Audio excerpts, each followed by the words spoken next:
부천서북교회의 화요기도에 함께 하시는 모든 성도님 여러분들 환영합니다. 찬미가 300장 예수 앞에 나오면 함께 찬양하겠습니다.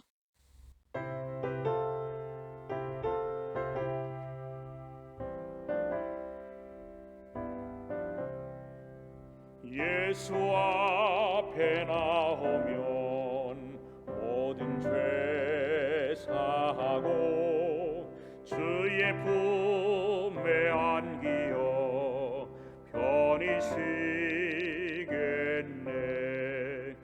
우리 주만 믿으면 구원함을 받으며 영생 복락 멸류관 우리가 받겠네. 예수 앞에 날마다 은총을 받으며 마음의 기쁨 넘쳐서 감사하리라. 우리 주만 믿으면 구원함을 받으며 영생 복락 멸류관 우리가 받겠네.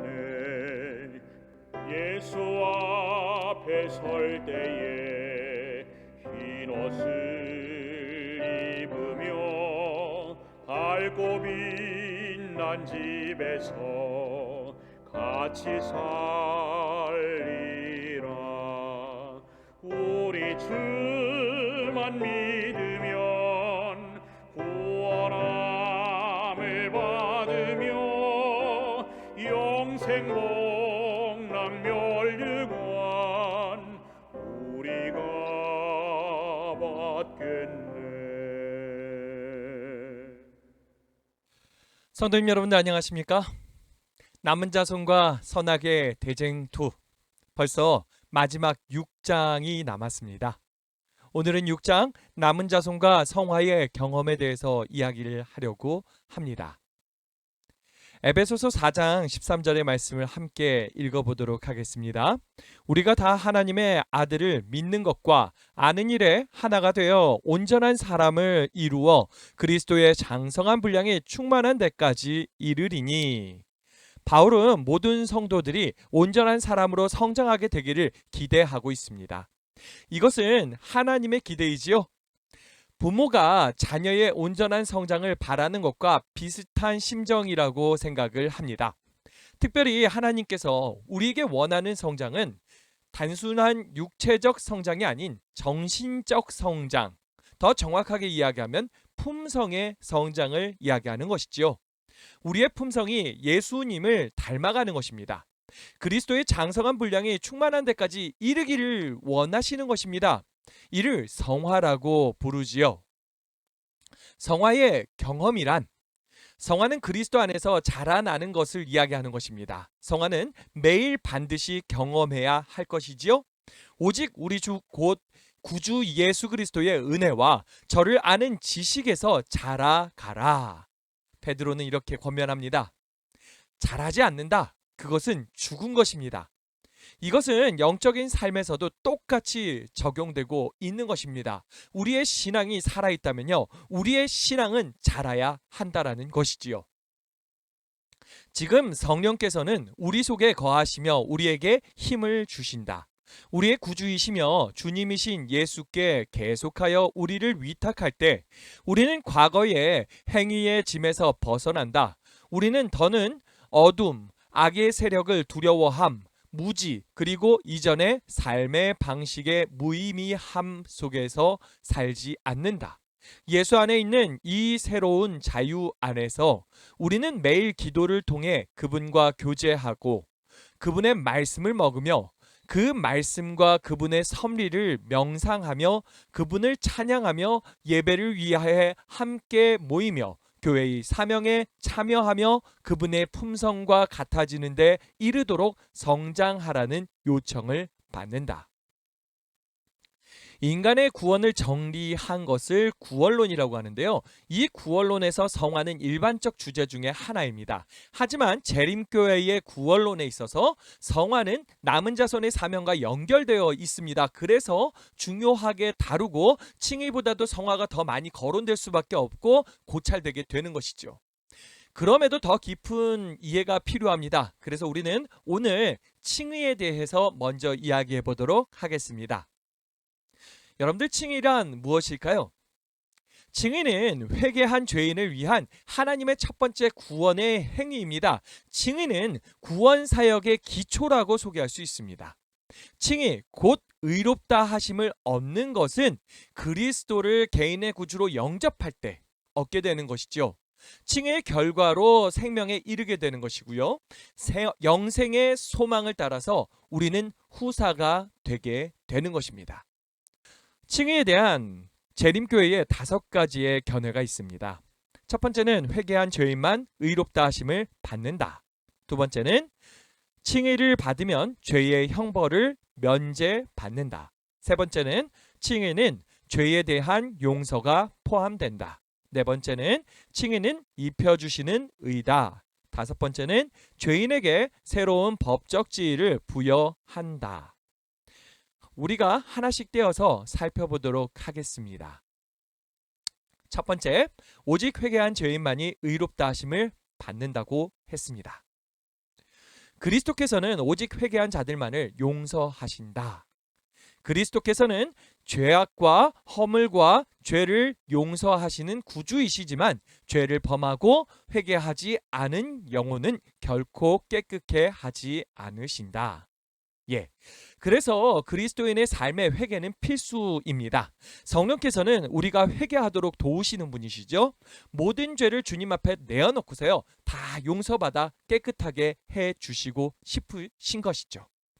두 번째는 의롭다 하심을 받는 것은 죄의 형벌이 면제되는 것을 의미합니다. 칭의란 회개한 죄인이 죄책에서 벗어나서 하나님의 은총을 회복했다고 선언하시는 그분의 면소 행위이다. 칭의는 정죄와 반대되는 것이다. 그리스도 예수 안에 있는 자에게는 결코 정죄함이 없습니다. 정죄함이 없다는 것은 죄의 책임이 없다는 것이며 형벌도 없다는 것이지요. 죄인이 그리스도를 개인의 구주로 받아들일 때 칭의를 경험하게 되고요. 하나님께서는 처음부터 죄 지은 적이 없는 사람처럼 대우하시는 것입니다. 세 번째, 칭의에는 죄에 대한 용서가 포함됩니다. 칭의는 죄에 대한 전적이고도 완전한 용서다. 죄인이 믿음으로 그리스도를 받아들이는 바로 그 순간에 그는 용서를 받는다.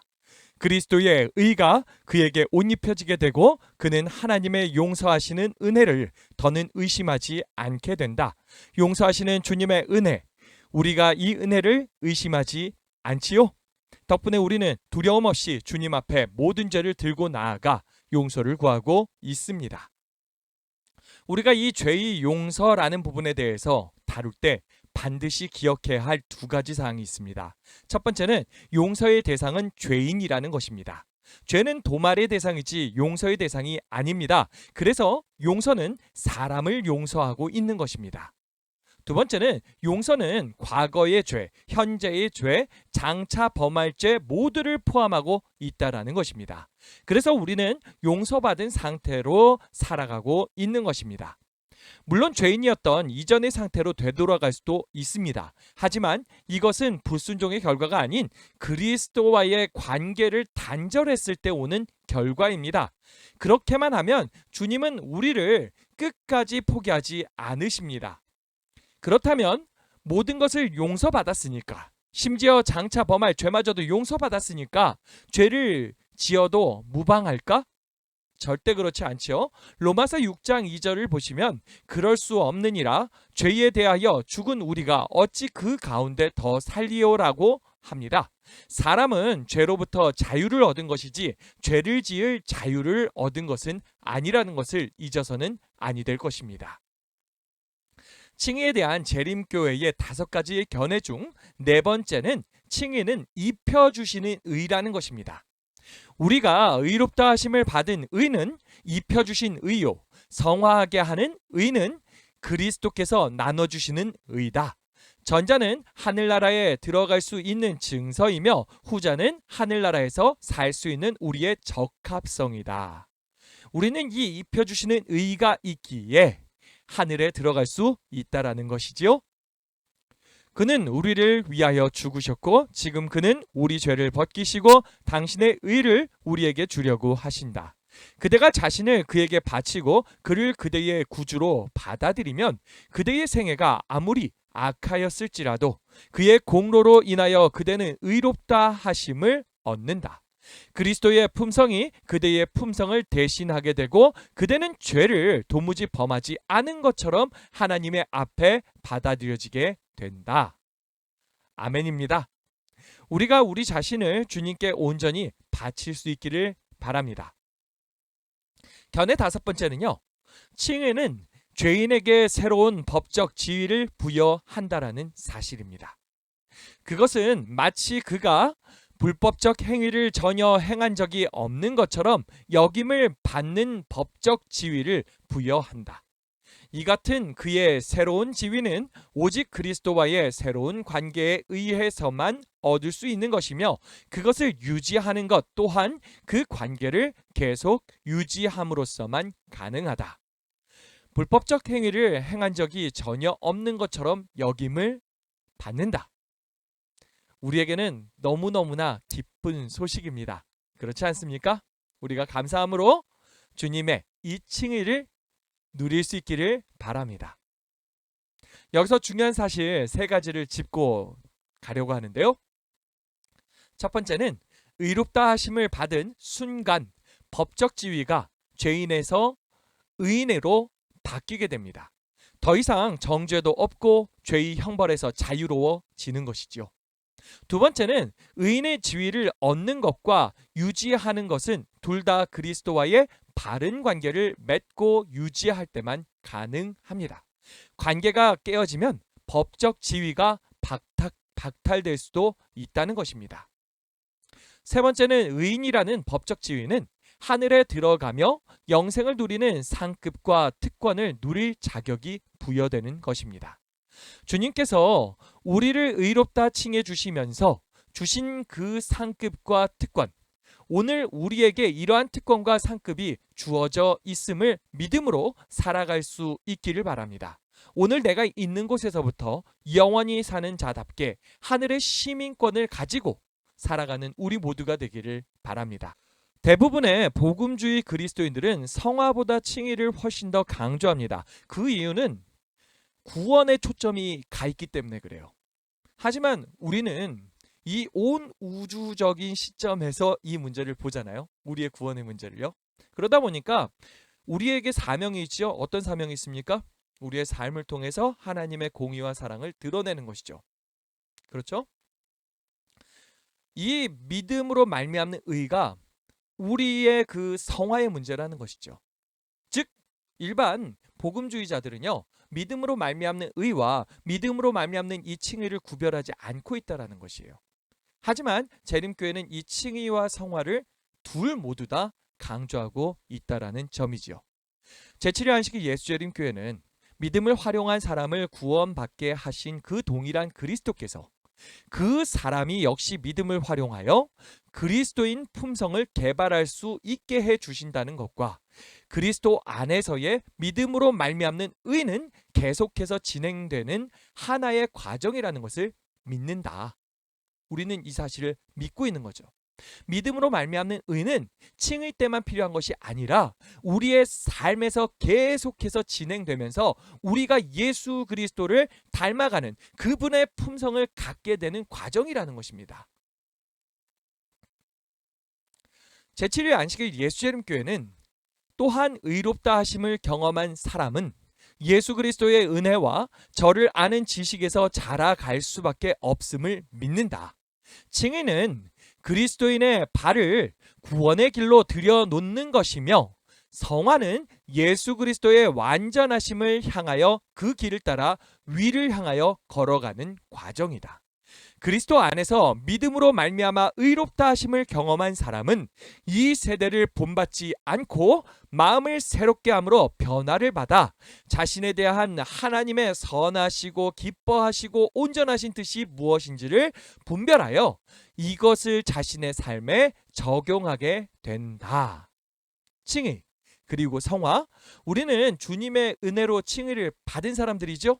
그리고 그 은혜에 감동해서 예수 그리스도의 가신 그 길을 따라가는 성도입니다. 은혜를 입은 자가 은혜를 알고서 살아가는 것, 이것은 당연한 것입니다.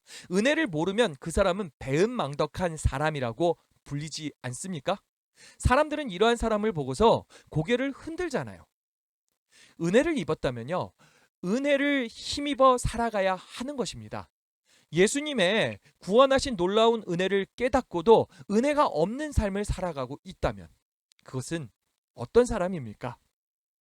만약 그렇게 살고 있다면 10중 8구 예수님의 은혜를 제대로 이해하지 못하였을 가능성이 큰 것이지요. 칭의는 매우 중요합니다. 하지만 성화의 경험이 없다면 칭의는 무의미한 것입니다. 칭의를 받은 사람이 성화를 경험하지 않는 것은 불가능해요.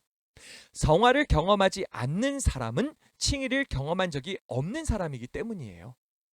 칭의 없는 성화가 없고 성화로 이어지지 않는 칭의는 없습니다. 칭의와 성화는 하나의 과정이기 때문입니다.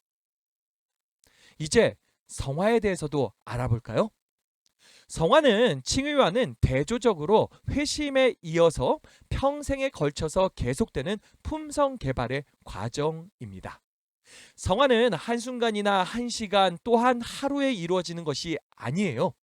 그것은 은혜 안에서 지속해서 성장하는 것입니다. 우리가 이제는 온전히 목표에 도달했다고 말할 수 있는 지점은 존재하지 않습니다.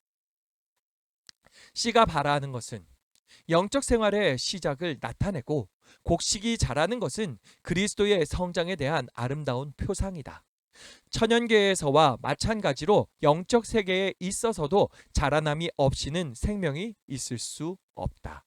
식물은 자라나지 않으면 죽는다. 식물이 자라는 소리도 없고 눈에 띄지도 않으나 끊임없이 계속하여 자라는 것처럼 그리스도인 생애의 발전도 그와 같다. 발전의 단계마다 우리 생애가 완전하게 될 수 있다. 또한 우리에 대한 하나님의 목적이 성취되면 계속된 발전이 있게 될 것이다. 성화는 일생을 통해 이루어가야 할 사업이다. 우리에게 주어지는 기회들이 증가함에 따라 우리의 경험이 넓어지고 우리의 지식 또한 증대될 것이다.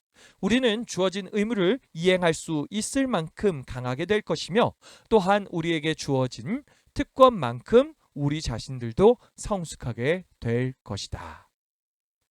우리는 주님께서 성숙한 그리스도인들이 되기를 원하신다는 것을 이해할 수 있기를 바랍니다.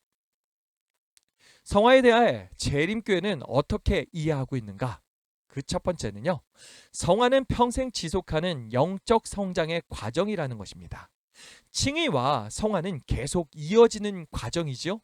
칭의와 회심을 경험한 사람만이 성화를 경험할 수 있습니다. 이 경험은 하늘에 가서도 이어지게 될 것입니다. 두 번째는 성화는 품성 개발의 과정이라는 것입니다. 존재의 본질, 곧 영적 생명의 질 자체가 변화되는 것은 회심할 때 일어나는 것이거든요. 성화는 그 본질을 유지하며 성장하는 과정이라고 할 수 있습니다. 세 번째는 품성 개발 과정에 어떤 지점에서든지 그 사람은 완전한 존재로 여김을 받는다는 것이에요. 성화는 완전에서 완전으로 나아가는 과정이지요. 여기서의 이 완전은 절대적 완전이 아닌 상대적인 완전을 이야기하는 것입니다. 온 우주에서 절대적으로 완전한 존재는 오직 하나님 한 분뿐이기 때문입니다. 네 번째는요, 성화는 구원을 확정짓는 기준이 아니라는 것입니다. 구원을 확정짓는 것은 성화가 아닌 칭의와 회심입니다. 하늘에 들어가는 사람은 그리스도 안에서 의롭다 하심을 받고 성령으로 거듭난 사람입니다. 성화를 통해 완전한 품성을 형성한 사람만이 무죄의 선고를 받고 하늘에 가는 것은 아닙니다. 꼭 기억하시기 바랍니다. 사람이 하늘에 가는 것은 그가 성화가 되었기 때문에 가는 것이 아니에요. 칭의와 회심을 경험했기 때문입니다. 십자가에서 회개한 강도는 회심을 경험했던 것이죠. 하지만 자신의 품성을 개발할 기회는 없었습니다. 그런 그에게 예수님은 낙원을 약속하시지 않으셨습니까? 그렇다면 왜 성화가 필요한 것입니까? 품성 개발을 위해서입니다. 성화, 즉 품성 개발을 타락할 인류에게만 국한해서 적용하면 영적으로 거듭난 사람들만의 경험이라고 생각할 수 있겠지요. 하지만 이 성화는요, 우주에 타락하지 않은 모든 지적인 존재들, 그들도 역시 경험해야 하는 영적 성장의 과정이라는 것입니다. 이것을 우리는 어디서 보느냐? 타락하기 전에 아담을 생각해 보십시오. 그에게도 품성 개발이 필요했습니까? 필요했습니다. 하나님께서 사람을 정직하게 창조하셨고요. 악으로 기우는 성향이 조금도 없는 고상한 품성의 특성을 부여하셨지요. 하지만 이것이 죄를 범할 가능성이 전혀 없다는 것이 아니었다라는 것입니다. 그에게도 죄의 유혹은 있었고요. 실제 그 죄의 유혹 앞에 넘어지기까지 하지 않았습니까? 우리의 첫 조상은 비록 무고하고 거룩하게 창조되었지만 죄를 범할 가능성이 없지는 않았다. 하나님께서는 그들을 당신의 품성의 지혜와 자애심 그리고 당신의 요구 사항의 공의로움을 이해할 수 있는 존재로, 그리고 하나님께 순종하거나 거역할 수 있는 완전한 자유를 가진 자유로운 도덕적 행위자로 만드셨다. 그들은 하나님과 그리고 거룩한 천사들과의 교통을 나누게 될 것이었다. 그러나 그들이 영원한 안전을 얻기 전에 그들의 충성은 시험을 받아야 했다. 선악을 알게 하는 나무가 우리의 첫 조상의 순종과 믿음과 사랑에 대한 시험이 될 것이었다. 아담과 하와가 아름다운 동산에 거할 때 그들은 저희가 바라는 바의 행복을 누릴 수 있는 모든 것을 다 소유하고 있었다. 하지만 하나님께서는 당신의 완벽한 계획 속에서 그들이 영원히 완전한 상태로 들어가기 전에 그들의 충성심을 시험하기로 하셨다. 그들은 그분의 은총을 받고 그분과 대화할 수 있었으며 그분 또한 그들과 대화를 나누실 것이었다. 하지만 그분은 죄악을 그들의 손이 미치지 못하는 곳에 두지 않으셨다. 그분은 사탄이 그들을 유혹하도록 허락하셨다. 만일 그들이 그 시험을 견딘다면 그들은 영원히 하나님과 하늘 천사들의 총애를 받게 될 것이었다. 그 시험을 잘 견디기만 했어도 얼마나 좋았을까요? 아마 우리의 입장이 완전히 바뀌어 있었을지 모르겠습니다. 하지만 또 다른 가능성도 생각합니다. 만약 범죄함이 없었다면 과연 우리는 태어날 수 있었을 것인가? 예, 이거는 저희 개인적인 상상의 영역이기 때문에 제가 뭐라고 말씀은 못 드리겠고요. 저는 어떤 면에서는 범죄함이 다행일 수도 있겠다라는 생각도 듭니다. 그 덕에 이렇게 많은 세대를 거칠 수 있었고 태어날 수도 있지 않았나, 그리고 구원의 기회가 나에게 주어져 있지는 않은가라는 생각을 해보는 거죠. 분명한 것은 아담 역시도 품성 개발의 필요가 있었습니까? 분명히 있었다라는 것이지요. 타락하지 않은 그 존재들도요, 품성 개발의 필요가 있었다는 것 분명합니다. 품성은 개발되어야 했습니다. 선택의 자유가 없었다면 그의 순종은 자원하는 순종이 아닌 강요된 굴종이 되었을 것이다. 품성의 개발은 전혀 있을 수 없었을 것이다. 선택의 기회가 없는 사람은 결코 도덕적 품성을 개발할 수 없다. 아담은 창조 당시 죄 없는 의로운 품성을 부여받았지요. 하지만 그가 소유한 품성은 개발이 끝나서 완성된 품성은 아니었습니다. 그의 품성은 영원토록 개발되어야 하는 품성이었습니다. 품성 개발의 궁극적 목표는 하나님의 완전한 품성을 담게 되는 것 아니겠습니까? 그 속성에서는 피조물이 하나님과 같은 품성을 소유할 수 있습니다. 하지만 그 분량에 있어서는요, 그 어떤 피조물도 하나님의 절대적 완전의 수준까지 자신의 품성을 개발할 수 없다라는 것이죠. 따라서 피조물이 자기의 품성을 개발할 때는 끝이 없습니다. 영원한 안전을 확보한 사람, 곧 실제로 더는 그릇된 선택을 할 가능성이 없는 사람이라 할지라도 그의 품성은 여전히 계속 개발되어야 했다라는 것입니다. 우리 가운데 이 타락전 아담만큼 또 의로운 분이 한 분 더 계시죠. 누구십니까? 바로 예수님이십니다. 의로우신 예수님, 분명 이 땅에 오시기 전만 하더라도 그분은 하나님 본체였습니다. 그렇죠? 완전한 품성을 가지셨던 분이에요. 그분이 이 땅에 아기로 오셨죠. 자, 이분은 품성 개발이 필요했을까요? 품성 개발이 필요했다라는 것입니다. 예수는 그 지혜와 그 키가 자라가며 하나님과 사람에게 더 사랑스러워 가시더라. 예수님께서 이 땅에 사실 때 그분의 품성이 지속돼서 개발되어야 했다라는 것입니다. 예수께서는 당신의 지성이 눈을 뜬 그 시점에서부터 영적 은혜와 진리의 지식 안에서 지속해서 자라나셨다. 그분은 천연계에서 홀로 보내신 시간, 특히 이른 아침의 명상 시간을 통하여 성경을 탐구하고 기도로 하나님께 구함으로 도덕적 능력과 이해력에 있어서 자라나셨다.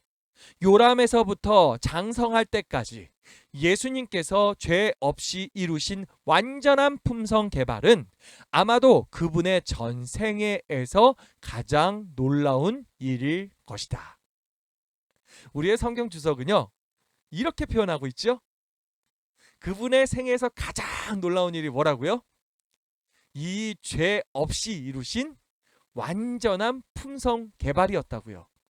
다른 그 기적을 일으킨 것보다 훨씬 더 놀라운 일이 바로 이것이라고요. 정말 힘든 일이었다고요. 그렇죠? 율법은 즉 의로운 삶, 의로운 품성을 요구하지만 사람은 이것을 제공하지 못하였다. 그는 하나님의 거룩한 율법이 요구하는 바를 충족시킬 수 없다.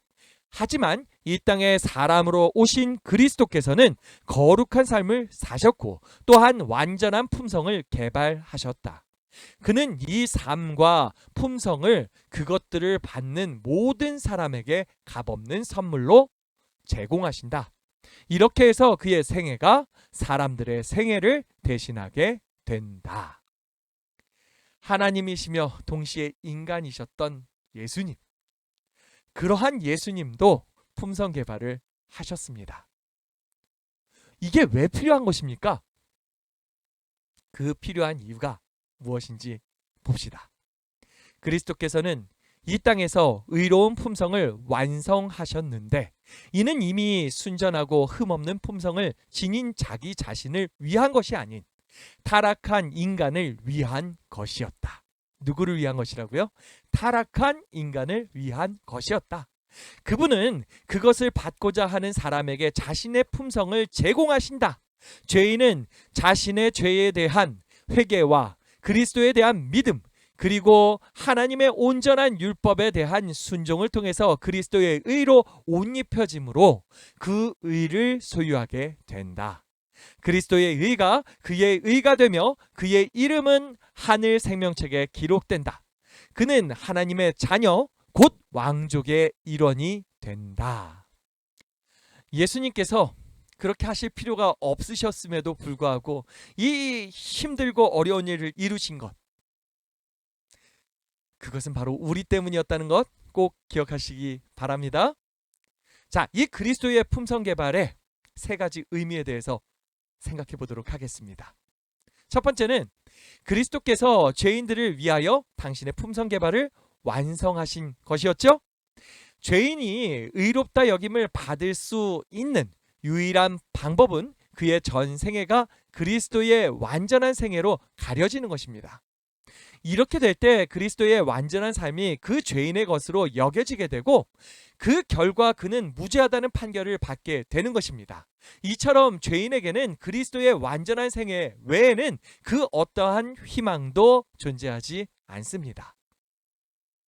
두 번째는요, 그리스도께서는 아담이 실패한 것을 회복하기 위해 마지막 아담으로 이 땅에 오셨다라는 사실입니다. 첫 사람 아담은요, 자신의 품성을 완성하는 일에 실패했지요. 하지만 마지막 아담이신 그리스도께서는 완전한 순종의 품성을 완성하셨습니다. 아담은 자신의 품성 개발을 완성하는 일에 실패하였지만 마지막 아담이신 그리스도께서는 완전한 품성을 개발하심으로 첫째 아담의 실패를 회복하셨던 것입니다. 세 번째는 그리스도께서 사람으로서 완전한 품성을 개발하신 일은 우주를 배경으로 벌어지는 선악의 대쟁투에서 그 역할이 매우 중요하다라는 사실입니다.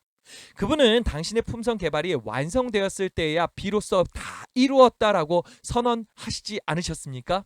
이것은 승리의 외침이었지요. 그분은 완전한 품성을 개발하심으로 대쟁투에서의 사탄의 주장을 반박했어요.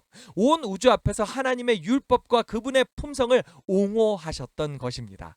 사탄이 어떠한 주장을 폈는지 우리가 다 기억하고 있지 않습니까? 피조물이 하나님과 같이 완전한 품성을 가진다. 이것은 불가능하다는 것이 주장했습니다. 또한 이것이 불가능한 이유로서 하나님은 공의와 사랑이신데 이 공의와 사랑마저도요 이해가 돼요, 안 돼요? 안 됐잖아요. 그래가지고 하나님은 정말 공의냐 사랑이냐 이거 가지고 또 따지지 않았습니까? 이해도 안 가는데 그것을 어떻게 닮을 수가 있냐 이런 것이죠. 이러한 사탄의 공격을 하나님의 아들이신 예수님께서 품성을 완성시킴으로써 몸소 증명해 보이신 것입니다. 할 수 있게 만드셨다는 거죠. 사탄도 타락하지 않고 믿음으로 나아갔다면 분명 그 역시도 하나님의 그 공의와 사랑의 품성을 갖게 될 것이었다라는 것이죠. 하지만 그는 잘못된 선택을 했던 것입니다. 그리고 이 잘못된 선택을 했다라는 것이 예수님의 품성 완성을 통해서 예수님이 다 이루었다라는 그 선포를 통해서 온 우주 앞에 드러냈던 것이죠. 사탄이 이 사실 때문에 얼굴이 얼마나 빨개졌겠어요. 부끄러워서요. 그런데도 문제는요, 뉘우치느냐? 절대 뉘우치지 않죠. 오히려 더 역정을 내면서 더 화를 내면서 하나님의 사람들을 괴롭히는 것입니다. 하나님의 교회를 무너뜨리려고 애쓰고 있다라는 것이지요. 자, 우리가 아담과 예수님까지는 봤습니다. 그러면 이제 예수님을 믿고 있는 이 마지막 남은 자손, 이들은 그냥 보통 사람이잖아요. 그런데도 이 품성 개발을 할 수 있을까요? 완성이 가능할까요? 선악의 대쟁투의 관점에서 볼 때요, 남은 자손에게 부여된 사명은 그리스도께서 이 땅에 계실 때 수행하셨던 그 사명과 동일합니다. 그 사명은 온 우주 앞에 하나님의 성품과 그분의 율법을 옹호하는 일이죠. 남은 자손 역시 그들의 품성을 완전에 이르도록 개발함으로 그 사명을 이루게 되는 것입니다. 마태복음 5장 15절의 말씀을 함께 볼까요?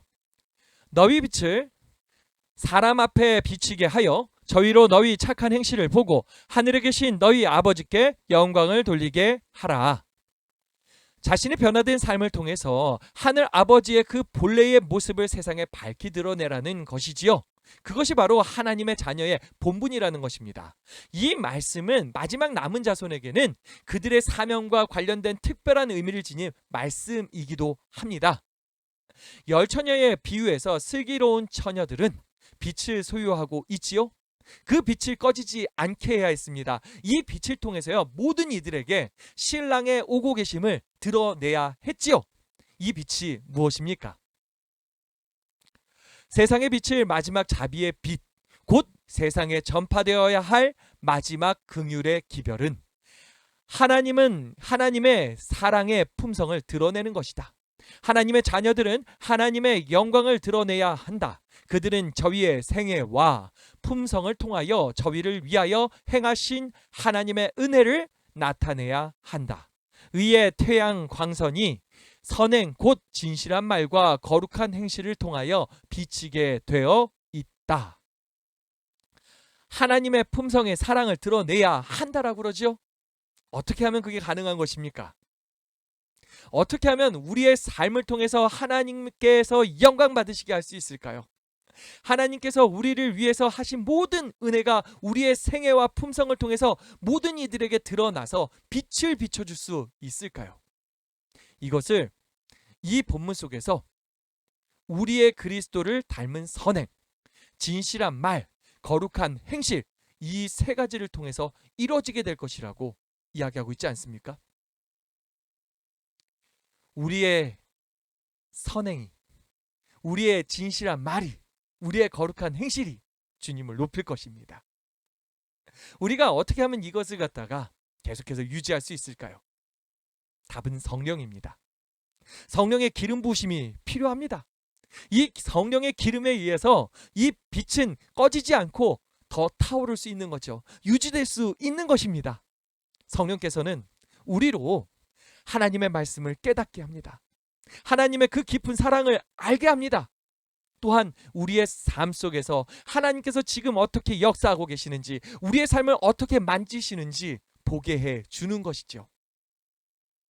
우리가 그러한 손길을 볼 때 우리의 가슴에 확신이 있게 되고요. 더욱더 은혜가 충만해지는 것입니다. 우리가 이 성령의 도우심을 힘입어서요, 능히 이 일들을, 하나님께서 맡겨주신 이 사명을 감당할 수 있게 된다라는 것이지요. 남은 자손은 그 구성원들의 변화된 생애와 이 품성을 통해서 그 사명을 이루어가는 신앙 공동체입니다. 개인의 구원은 성화가 아닌 칭의와 회심으로 결정되는 것입니다. 성화의 경험은 하늘의 사명을 이루게 합니다. 구원을 받고 하나님의 자녀가 되는 일과 하나님의 자녀로서 하나님이 위탁하신 사명을 수행하는 일, 이 두 가지는요, 그리스도인의 삶에서 결코 서로 분리될 수 없는 핵심 요소입니다. 남은 자손으로서의 재림교회의 정체성은 위탁하신 그 사명을 이루는 일에 있습니다.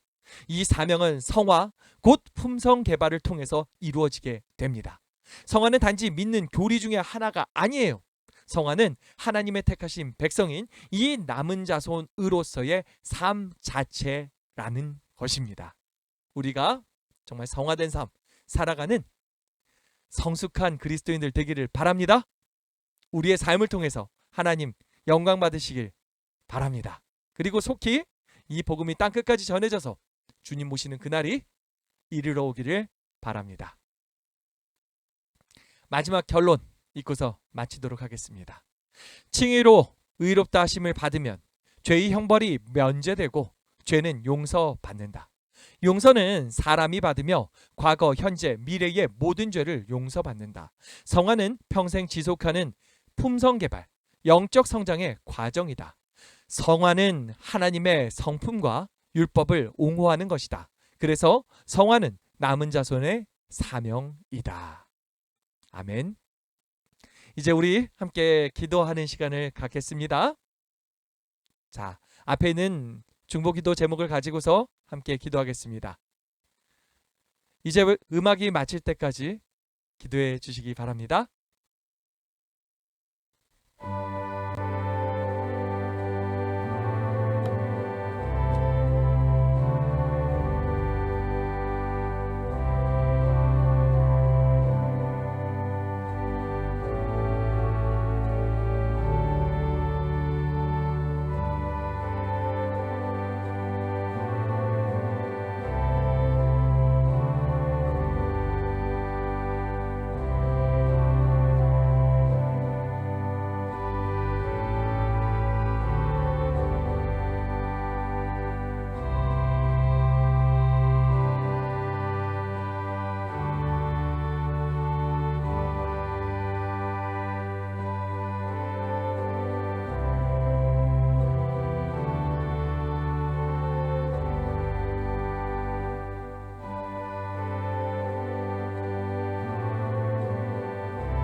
함께 기도하겠습니다. 사랑의 아버지 하나님, 하나님께서 이 마지막 시대 우리를 남은 무리로 세워주셨음을 감사드립니다. 우리에게 사명 주심 또한 감사드립니다. 우리가 믿음 가지고 살 수 있게 도와주시옵소서. 주님께서 우리를 의롭다 칭해 주셨으니 우리가 의롭다는 것을 믿을 수 있게 도와주시고 정말 주님 따라 의로운 삶 살 수 있게 도와주시옵소서. 능력이 연약하여 의롭게 사는 것 어렵지만 주님께서 우리를 인도하시기에, 주님께서 우리를 보호하시기에 그렇게 살 수 있음을, 믿음으로 말미암아 그렇게 살 수 있음을 믿고 따를 수 있게 도와주시옵소서. 우리가 주님이 하셨던 것처럼 정말 순종하면서 이 길 끝까지 갈 수 있게 도와주시고 우리의 삶을 통해 하나님 영광 받아 주시옵소서. 주님께서 우리를 통해 수많은 이들에게 하나님의 그 공의와 사랑을 드러내실 것을 믿습니다. 또한 이를 통해서 또 구원의 놀라운 섭리가 이루어질 것을 믿습니다. 남은 한 주간도 주님 함께하여 주시고 우리가 주님 안에서 승리의 삶 살 수 있게 도와주시고 우리의 이 연약한 품성이 주님으로 인해 강력하게 잘 자라갈 수 있게 도와주시옵소서. 주님 늘 함께하시고 인도하심을 다시 한번 감사드리며 오직 주께 영광 돌리며 사랑의 예수님 이름으로 간절히 기도합니다. 아멘. 예배가 마쳤습니다. 우리 성도님 여러분들 남은 한 주도 승리하십시오. 우리 금요일 날 다시 만나도록 하겠습니다. 안녕 주무세요.